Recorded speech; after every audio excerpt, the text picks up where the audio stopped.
Listo. Hola a todos, me presento, mi nombre es Angie Puentes y mi compañera Andrea Estupiñán del programa de licenciatura en Educación Infantil. Hacemos parte del semillero Pensarse en las Infancias de la Rectoría Bogotá Virtual y a Distancia. El nombre de nuestra investigación son conductas disruptivas permanentes en niños y niñas de preescolar, sus implicaciones y consecuencias en la salud mental docente. La elección de nuestro tema de investigación nace de situaciones invisibilizadas que afectan a la docencia en algunos centros educativos de Bogotá. Tenemos un primer acercamiento en nuestras prácticas pedagógicas, que gracias a la universidad se hacen desde los primeros semestres, que nos permite evidenciar el tema de nuestro estudio y más adelante en nuestro ejercicio ver cómo afecta con más fuerza este tema de investigación. Durante este proceso de investigación se encontraron muchos estudios que nos permiten o ayudan a manejar las conductas disruptivas en el aula. Por ejemplo, en el 2008, Coya, mediante entrevistas que hace diferentes profesores, muestran cómo ellos desde su experiencia han manejado este tipo de conductas. Y así encontramos otros estudios que todos nos ayudan con el manejo de las conductas disruptivas. Es por esta razón que nosotras queremos mostrar qué sucede entonces con el maestro fuera del aula, en donde a causa de esas situaciones que ocurren dentro de la misma, se ven afectados, instaurando de esta manera la necesidad de cuidar la salud mental de las personas que trabajan por el futuro del país 5 o 6 días a la semana, que su trabajo no es solamente en el interior del aula, sino también fuera de ella, en la creación de contenidos y también pensando y repensando sobre cómo solucionar esos impases que vienen dañando o afectando la armonía en sus clases. Entonces es menester ver si el maestro es consciente de esos temas de autocuidado y en qué momento deben pedir ayuda en pro de no afectar negativamente su salud. Encontramos un tema que se habla a voz baja y lo menciona el artículo del famoso periódico El Tiempo en el 2005. Jerez y Bravo nos mostró que la principal enfermedad que afecta a los docentes es la mental. Este estudio se realizó a 120 maestros de 19 localidades que a su vez preguntaron a otros 10 maestros para un total de población impactada de 1.200. Fue elaborado por la Asociación Distrital de Educadores con el apoyo del Ministerio de Trabajo. Entonces arrojó que el síndrome del trabajador quemado o de burnout afecta mucho a nuestros maestros en Bogotá. Con nuestra investigación buscamos interpretar la realidad natural de algunos docentes de Bogotá, de acuerdo con el significado que cada uno de ellos percibe sobre el tema de salud mental. Es decir, es una investigación con un enfoque cualitativo, ya que Casi Limas en 1996 afirmó que son 3 las condiciones más importantes para producir conocimiento, que muestran las alternativas de investigación cualitativa. La primera es la recuperación de la subjetividad como espacio de construcción de la vida humana. La segunda es la reivindicación de la vida cotidiana como escenario básico para comprender la sociedad sociocultural. Y por último, la intersubjetividad y el consenso como vehículo para acceder al conocimiento válido de la realidad humana. En el diseño de nuestra investigación es fenomenológico, debido a que nos permite el estudio a partir de experiencias de vida de los participantes, permitiendo describir lo esencial del fenómeno que estamos estudiando. De acuerdo con Salgado, en el 2007, este diseño se enfoca en las experiencias subjetivas de los participantes, estudiando la estructura de su vida y la esencia de esta. El instrumento que utilizamos es la recolección de información en una encuesta individual estructurada, diseñada por nosotras, en la que con anticipación realizamos un cuestionario teniendo en cuenta los objetivos de nuestra investigación. Dice McCancren en el 88 que la tarea principal es en el itinerario permitir que el investigador mantenga la distancia requerida con el entrevistado, es decir, que busca proteger el objetivo de la misma sin perder el hilo de la conversación. Mediante la entrevista podemos encontrar la información de interés y encontrar puntos importantes en las opiniones de las personas que participaron en ella, para procesar y expandir el registro, ya que las personas entrevistadas contestaban y preguntaban y compartían el cuestionario por medio de un link a otros docentes para ampliar el rango del estudio. Para la realización de estas entrevistas se aplicó cuestionarios sociodemográficos con preguntas básicas que a juicio de nosotras permitían dar una base a nuestra investigación. Nuestra muestra fueron 66 docentes de Bogotá.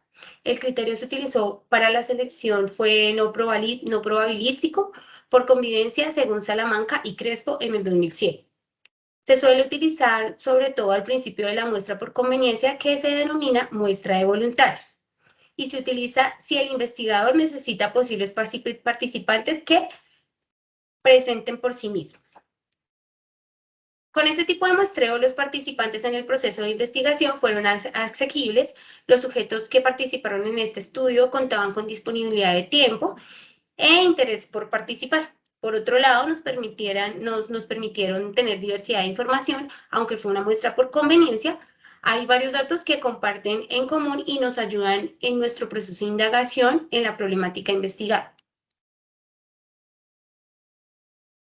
Hallazgos y resultados. Entonces, realizamos una búsqueda exhaustiva de la literatura para saber primero si nuestra investigación era pertinente. No solo para el aporte al semillero, sino también para aportar a los docentes de educación inicial. Entonces, realizamos, como lo mencionaba Andrea, un cuestionario sociodemográfico y encuestas estructuradas, siempre cuidando de los objetivos de nuestra investigación. El instrumento nos permitía conocer de manera natural las respuestas de los docentes. La participación en el proceso, después de la participación en este proceso con los docentes, hicimos un análisis general de las entrevistas y vimos la relación que tienen con los conceptos estudiados frente a las conductas disruptivas y las implicaciones que tienen en la salud mental docente, desde la experiencia y la perspectiva de los mismos docentes que fueron encuestados.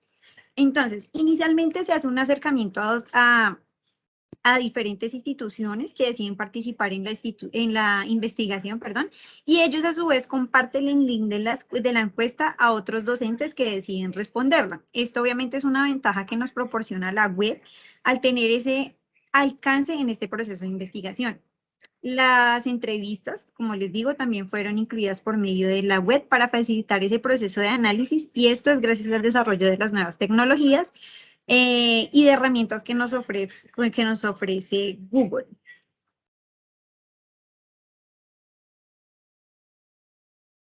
El análisis y la discusión de los resultados. Bueno, en las siguientes tablas que les vamos a presentar se pueden observar y analizar los resultados obtenidos de las encuestas que se realizaron a 66 profesionales en relación con la infancia. Básicamente las encuestas nos permitieron dar respuesta o afirmar nuestra problemática y dar firmeza a nuestra investigación. Entonces, una de las preguntas sería, ¿tiene o ha tenido acercamiento a conductas en el aula como pataletas, peleas, conductas desafiantes, desobediencia, interrupciones constantes, llantos o ninguna de las anteriores? Encontramos que solo un 1.5% de los 66 docentes afirmaron no tener ninguna de las anteriores conductas dentro del aula, mientras en su mayoría, el 98%, afirma que efectivamente ha tenido este tipo de conductas dentro del aula. Otra de las preguntas que nos parece importante mostrar a ustedes es, durante su jornada laboral, después de un episodio de conductas disruptivas, ¿suele sufrir de alguno de los siguientes síntomas? Planteamos algunos síntomas que afectan la salud mental. Entre esos encontramos la frustración, falta de concentración, depresión, dificultad de tomar decisiones, mal humor, estrés, agotamiento físico y emocional. Ninguna de las anteriores, ninguna. Reflexión constante, pensar mucho, el mal genio, aplicaciones de estrés. Bueno, la verdad, ¿qué encontramos con esto? El 71,2% de nuestros encuestados habían sufrido frustración después de un episodio de conductas disruptivas.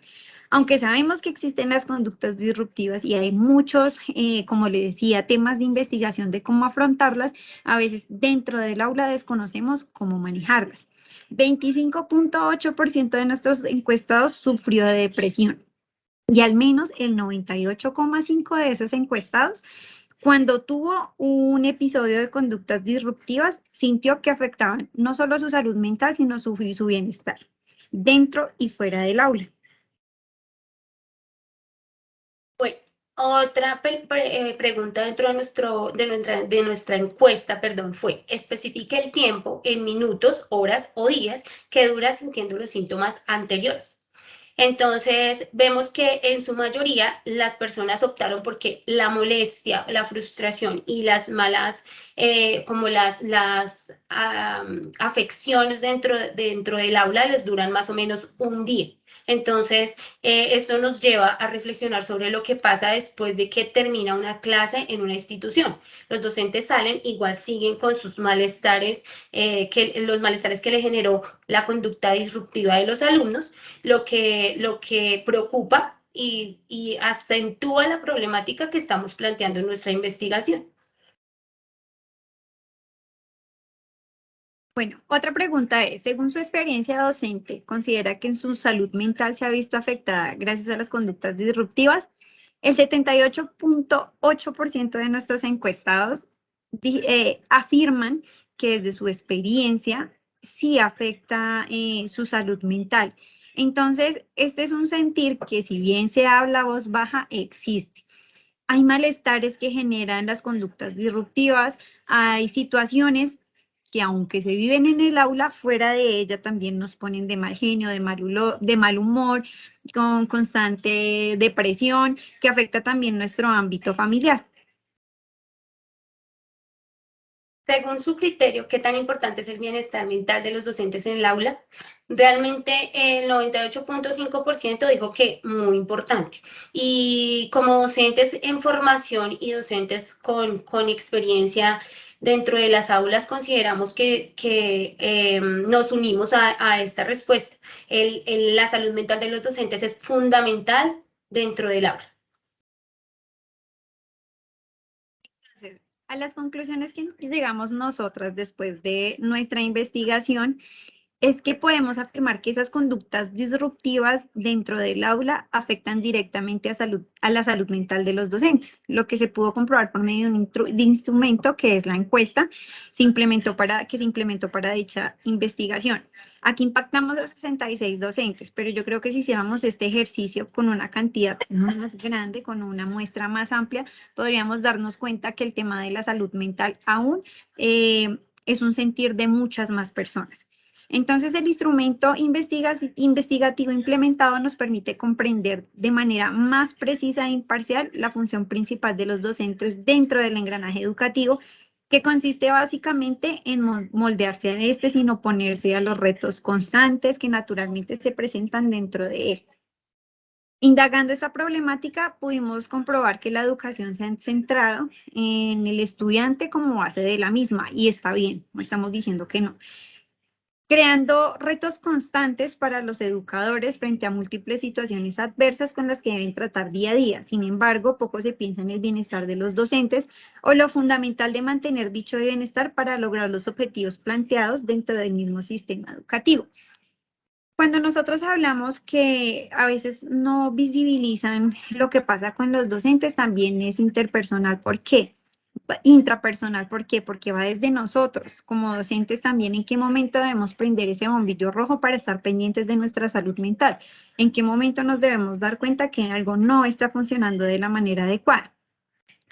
La investigación entonces nos permitió crear 6 estrategias que serán de gran aporte para fortalecer la salud mental en el día a día de los docentes. Bueno, queridos docentes, para nosotras es muy importante y se ha vuelto muy importante el tema de la salud mental. Nuestra investigación nos permite afirmar que, en definitiva, alguien debe pensar también en nosotros, pero empecemos por nosotros mismos, para fortalecer la salud mental. ¿Y cómo hacerlo? La manera de hacerlo podría ser utilizando estas 6 estrategias dentro del aula. Entonces, la primera es aprender a ceder. Es importante aceptar que hay situaciones que se nos salen de las manos y que simplemente llegamos a un punto en el que tenemos que decir, ayuda por favor, necesito, no puedo con esto. La segunda es un tiempo fuera. Durante una conducta disruptiva, podemos tener un tiempo fuera en el que salgamos, demos una vuelta, respiremos, vamos al baño, tomamos agua, realicemos alguna actividad corta que nos permita como tomar ese aire y esa fuerza para tomar decisiones acertadas frente a una conducta disruptiva en el aula. La tercera es cambiar de perspectiva. Cuando lleguen esos momentos en los que se siente que no se puede más, entonces lo que se presenta es como, pues, lo que debes hacer es como focalizarte en los aspectos positivos y en lo que puedes llegar a hacer para cambiar esa situación. Lo cuarto sería visualizar. Plantearse objetivos pequeños, claros y alcanzables diariamente con el fin de avanzar de manera racional y sin sobrepasar ni generar un estrés innecesario. Eso quiere decir, nosotros como docente debemos entender que no somos un superhéroe que quiere cambiar, que puede cambiar el mundo. Sí lo podemos aportar a él, pero no podemos cambiarlos. Y hay objetivos pequeñitos y claros que debemos hacer para llegar a hacer grandes cosas por uno de nuestros alumnos. El quinto es vida sana. Entonces, tenemos que llevar una rutina sana para poder tener también salud mental. Entonces, intentar dormir las mínimo 7 horas, comer saludable, hacer ejercicio, aunque sea cortos, que ayuden a despejar la mente. Y por último, cuidar los pensamientos, buscar en los pensamientos siempre que nuestros pensamientos sean siempre positivos y más cuando del yo se trata, ¿sí? Tener pensamientos siempre como personales que me suban la autoestima y me permitan me permitan llevar a tener una buena estrategia para solucionar las conductas disruptivas en el aula.